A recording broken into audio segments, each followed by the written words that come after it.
今日同大家介紹個豆苗餃嘅做法。豆苗餃同九仔餃嘅分別咧，主要就啲餡唔同啫，同埋嗰啲皮咧都唔同。嗰啲皮咧就要用全生粉嘅，晶瑩通透啲，都係多個選擇嘅啫，都係餃類都係咁上下啫。菜苗咧就比貴少少，都係咁上下噶啦，酒樓就唔會分噶啦，即荷蘭豆嘅豆嘅苗嘅筍啊。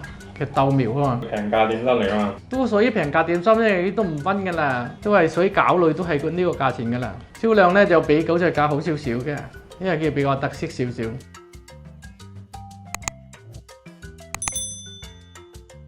豆苗餃嘅材料咧，主要就係豆苗啦，即係荷蘭豆嘅筍啦，咁啊都係加啲黑膠落去就得噶啦，都係溝埋同呢個九仔餃嘅做法一樣嘅。個豆苗咧就淥嘅時候咧就要快啲嘅過冷河，而唔係佢就好快黃色嘅。有好多人咧就一淥出嚟咧就即刻用冰敷住噶啦，因為佢好快一陣間咧就變到黃色嘅，就唔好睇噶啦。點樣為之一個好嘅菜苗餃咧？總之就係透明、晶瑩通透，食到好食。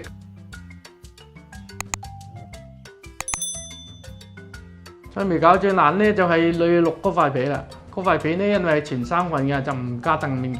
因為一加澄麵咧，就色就濁少少噶啦。呢度係全生粉啊，又係一樣係咁用水嚟開佢就慢慢撞到佢結就可以噶啦。比起九仔餃個皮難啲，難少少㗎呢個，因為嘅形狀都係唔同嘅，執4個角嘅。九仔餃咧就咁做梳形就得㗎啦。酒樓嘅最基本做法咧都係執4隻角啊，4隻角都要有少少基本功底先做得到㗎啦。又係落凍水先。係啊，用凍水開呢啲粉，咁又慢慢，因為呢個咧唔能夠一下撞熟嘅，又係要慢慢撞。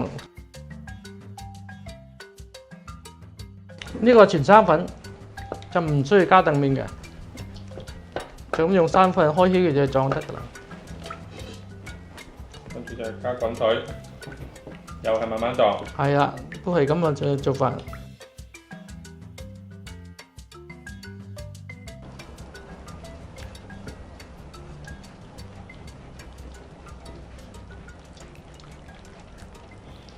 原來生粉都係會咁樣㗎，突然間結咗嘅。係啊，慢慢熟咗就結咗㗎啦。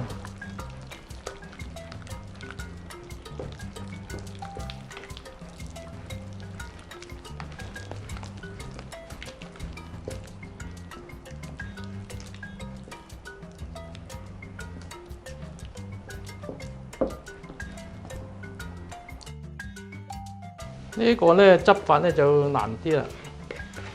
即係一般人都係唔識㗎啦。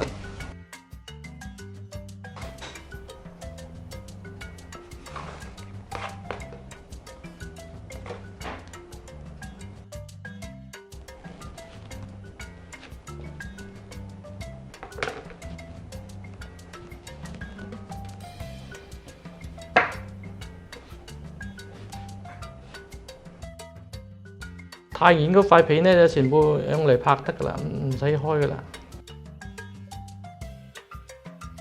每一種餃咧係有形狀分開㗎嘛。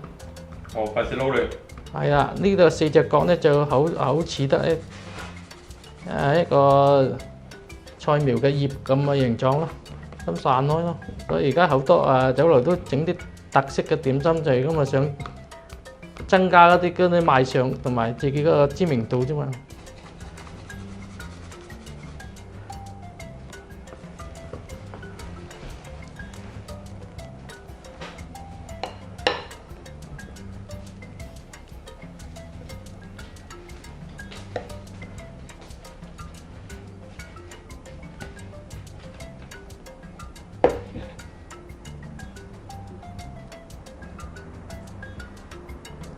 呢個就比較難少少，即係要有一定嘅功底先做得到嘅。先用2個手指咁啊頂住，咁啊咪就一收上嚟，咪有4隻角。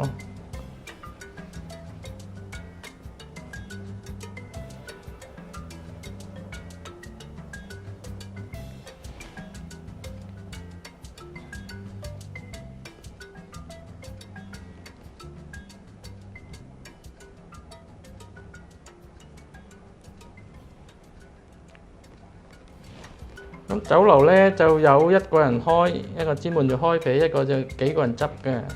因為嘅數量太大啊嘛。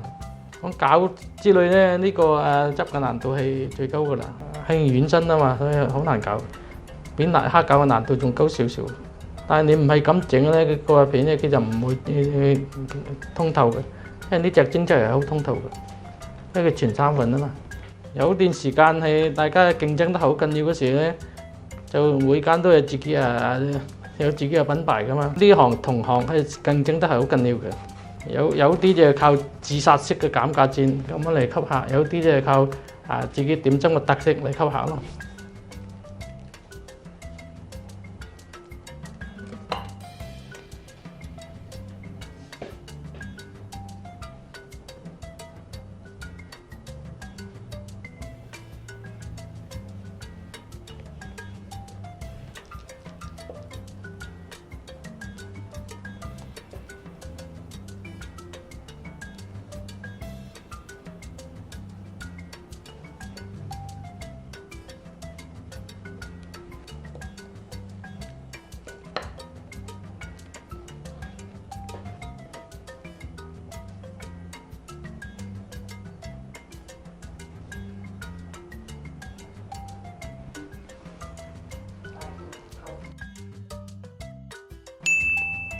哇，得咗！哇，得咗！一時你包到啦，哇，犀利！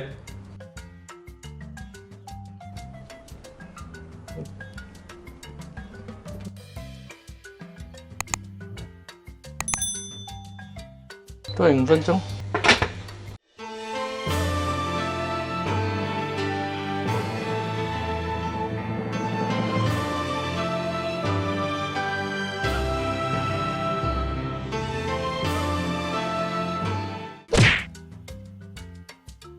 鹹水角嘅問題啦，冇噶，撞凳面嘅水咧係冇分量嘅，即係靠經驗啫，就咁撞到佢結就得。一般咧都係半斤嘅凳面咧，大約都係用翻半斤嘅水咧，即係1對1就可以噶啦。總之你用1對1咁上下咧就可以，因為你結少少咧撞到個凳面咧，嗰啲漿咧就冇咁削啊嘛。如果你削身一陣咧，嗰啲漿咧就猜到就彈汁好多咯。鹽味糖都係用1、2、3得啦。你其他味道可以自己隨便校嘅。咁蠔油嗰啲可以加啲落去，即係隨自己口味咯。咁酒樓梗係有啲份量啦，因為佢生產嘅面積好大，都多啊嘛。咁家庭可以自己隨意調味嘅。海鮮醬唔使加，唔啱味道嘅，係蠔油就可以。